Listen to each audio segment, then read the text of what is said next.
السلام علیکم۔ اللہ تعالیٰ نے انسان کو اشرف المخلوقات پیدا فرمایا ہے اور حضرت آدم علیہ السلام کو خود اپنے ہاتھوں سے پیدا فرمایا، اور حضرت آدم علیہ السلام کے بعد اماں حوا کو پیدا فرمایا، اور پھر ان دونوں کو جنت میں بیچ دیا۔ وہ دونوں جنت میں بہت پرسکون رہتے تھے، بہت ہی لذیذ میوے پھل کھایا کرتے تھے، لیکن ایک اناج جس کو کھانے سے اللہ پاک نے منع فرمایا، اور وہ اناج گندم تھا۔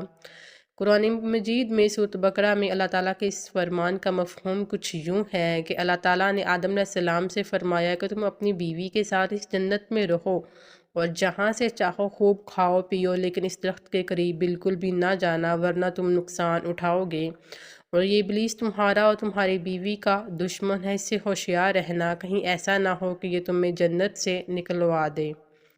چونکہ شیطان حضرت آدم علیہ السلام کی وجہ سے ہی جنت سے نکالا جا چکا تھا، اسی وجہ سے شیطان کی حضرت آدم علیہ السلام سے دشمنی ہو گئی تھی۔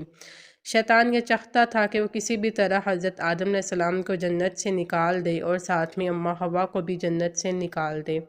جب شیطان کو یہ خبر ہوئی کہ حضرت آدم علیہ السلام کو تمام میوے کھانے کی اجازت ہے لیکن گندم کھانے کی اجازت نہیں ہے، تو شیطان انتقام کی آگ دل میں لیے جنت کے دروازے کے پاس بیٹھ گیا اور 300 سال تک وہاں پر بیٹھا رہا کہ کوئی جنت کے دروازے سے باہر آئے اور شیطان اس سے بات کر سکے۔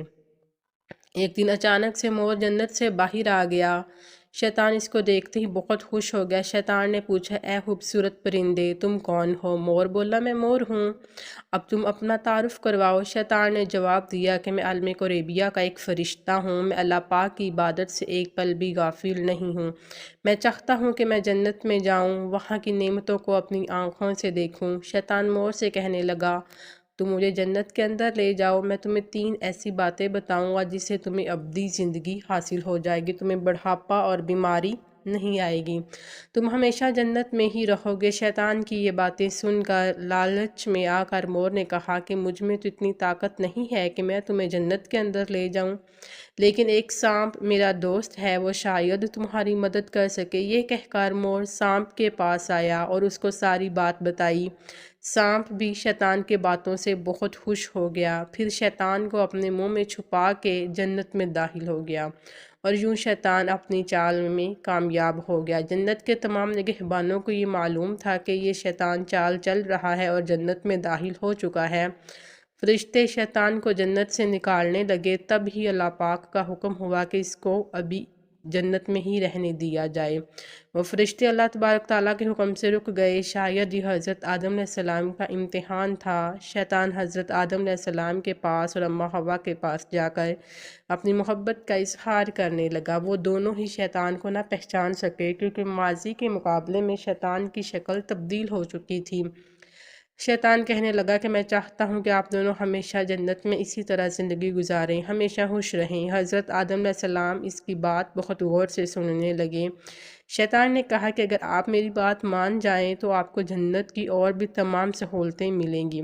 حضرت آدم علیہ السلام شیطان کے بہکاوے میں آ کر کہنے لگے کہ یہ کس طرح ممکن ہے؟ شیطان کہنے لگا، ایک گندم کا دانہ اگر آپ دونوں چکھ لیں تو آپ کو ابدی حیات حاصل ہو جائے گی اور آپ جنت میں ہی رہیں گے۔ یہ بات سن کر حضرت آدم علیہ السلام کے دل میں رجحان پیدا ہوا، لیکن ان کے دل میں اللہ تعالیٰ کی نافرمانی کا خوف غالب آ گیا، جبکہ اماں حوا شیطان کی باتوں میں آ گئیں، جس پر اماں حوا نے حضرت آدم علیہ السلام کو راضی کر لیا۔ پھر اس کے بعد ان دونوں نے اس گندم کے دانے کو چکھ لیا۔ جیسے ہی گندم کا دانہ ان کے اندر گیا تو دونوں کے سطر واضح ہو گئے، جس کے بعد دونوں اپنے اپنے سطر چھپانے لگے اور خوف خدا سے کانپنے لگے۔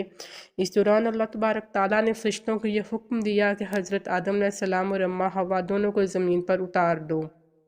حضرت آدم علیہ السلام کو سری لنکا کے قریب نیچے زمین پر بھیج دیا، جبکہ اماں حوا کو جدہ کی سرزمین پر اتارا گیا۔